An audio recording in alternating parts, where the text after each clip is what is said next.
Yeah, Fried. I had a question about the TV study that you talked about at the beginning. So you had said that there was this idea that you watch TV, and as you watch people on TV, you feel inadequate because they make more money, and then it makes you spend more money. But I was wondering if there's maybe like a confounding variable in that. Is it maybe that because you're watching a lot of TV, you have a lot of leisure time, and as you have more leisure time, you buy things, so it's not, you're buying potato chips to watch the TV, and not necessarily buying things because you're watching the TV and feel inadequate? Yep, great question. And in fact, in all those cases, they weren't able to, like, what is the extra $4 being spent on from that statistic and so on. With all these studies, they're kind of pooling data that's correlational, right? So they're looking at, I'm going to correlate the amount of TV you watch with some outcome. And in all those cases, all the things you're talking about, where it's like, maybe you're getting this effect, but not for the reason you realize. Maybe just the people that are watching more TV are the people with like, the cushiest jobs, so they have the most money to like blow on things and so on, right?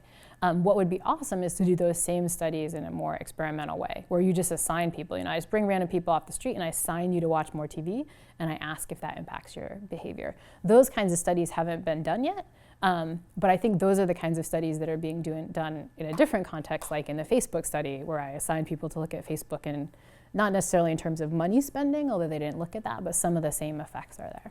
So I agree, there could be all kinds of things that are going on with those data points, and they should do the right kind of more experimental, not correlation equals causation kinds of studies.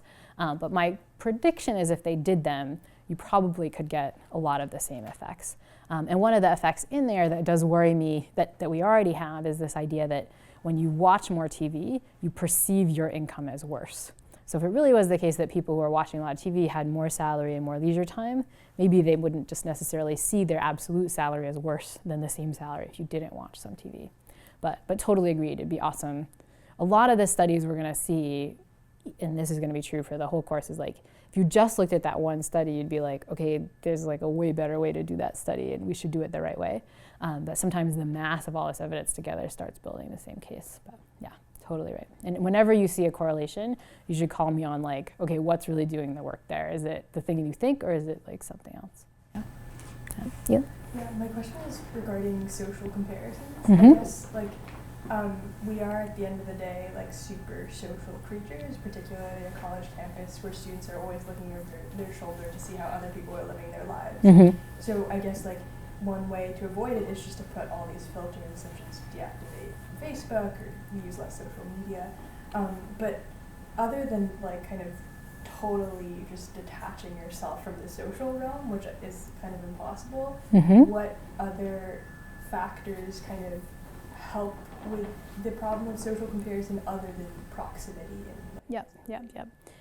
So a couple of things on that, because that's like, I think the $1 million question, right? Like, are all of you going to deactivate Snapchat and Facebook tonight and all that stuff? Although I kind of think you actually should, but whatever. But we'll say you won't. Probably most of you won't do that. Okay, so how we shut this off. First thing, a thing on social comparison, because I kind of presented it in a pretty negative light. I'm like, this is this horrible thing. But like, the fact is, when social comparison was first studied by social psychologists, like back in the 50s, they actually thought of it as a good thing. And it's a good thing because it allows you to like set your compass, right? Like, so like, how much should you earn? Like, how pretty should you be? Like, how many likes should you get on this comment on Facebook, right? Like, you just don't know. Like, there's no absolute value. In fact, the idea is that the only way we could get an absolute on this is to look to other people. Like, other people as a reference point is really useful because it kind of tells you what the yardstick is, right? And so when social comparison was first studied, people thought of it in some ways as kind of almost like a positive, right? Like, it's this way our minds seek out information about what should our yardstick be when we don't have any way to have an absolute yardstick. So it has its good points too. And that's kind of part of your question, because you couldn't shut it off for everything, right? Like, you kind of need to know, like, how many internships should I be applying to, and like how should I be doing in this class generally, or like, but you kind of need that information, and we get it from the social world. The problem is that the information we get from the social world isn't an accurate yardstick on Facebook, Snapchat, etc. For the same reason that I think it's not an accurate yardstick when I go look at fashion magazines, right? So let's say it's actually accurate to compare, like, my beauty, my physique to other people's. Probably it's not for that particular example, but let's say it is. Like, the physiques I'm seeing aren't real physiques, right? Like they're completely photoshopped, idealized, fake versions of what humans actually look like. Like they're designed to set this standard that no one could maintain, right? They're designed to make you want this stuff, to make you feel bad, so you buy things, right? My guess is that more so than people want to realize, social media is the same way. Like nobody's giving an accurate sense of what their real world is, of what their beliefs are, of how much fun they're having on these tools, because the whole point of it is to like make yourself seem kind of awesome, right? And that means that you're not getting, even if social comparison was a good thing, you're not getting an accurate representation of what other people are really like. You're getting this like idealized, like Instagram-y, photoshopped version of everything that's good. And so you take your actual life and how things are actually going, where you see the full spectrum, and you compare it to other people's and it doesn't match, but it's not like other people's real bell curve. It's like, you know, as we say, like the 2 sigma, like the super awesome part of the bell curve of your life. And you're comparing your whole like life to that, and you're like, wow, it's kind of inadequate. And so how do you deal with that, right? We're not, so, and we actually talked about this a little bit with some of the students who stayed last time. I think if we created a culture of social media where you gave like the full picture of what it looked like, that might actually be good. Then those might be yardsticks that actually didn't have these detrimental effects. We talked last time with the folks that stuck around about an example in academics where this researcher created his real CV or his real resume. And so usually you see people's CV and it's just all their papers and all their grants, but he actually made the real one, which is like all the things he applied for but didn't get. And it was like all these, it was like rejected from this grant, this paper got rejected 17 times, you know, had to submit it to this really crappy journal, and it like went through. And I felt like if you saw that, you wouldn't feel so bad, because you see your real resume, you see all the stuff that failed.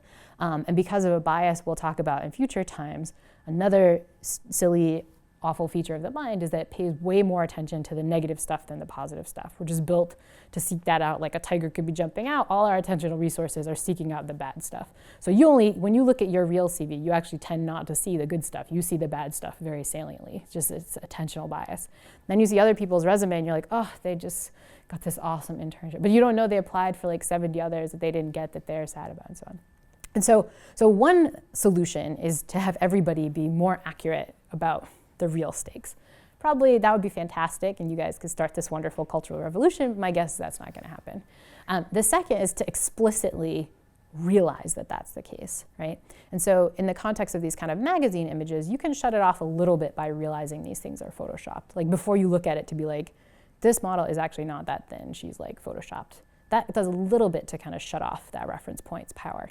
And you guys could do the same thing when you look at your Snapchat stories. You're like, this dude's having fun, but he didn't show me like Thursday night, he didn't show me Sunday night, and like you can try to reframe those kinds of things, and that can be really powerful.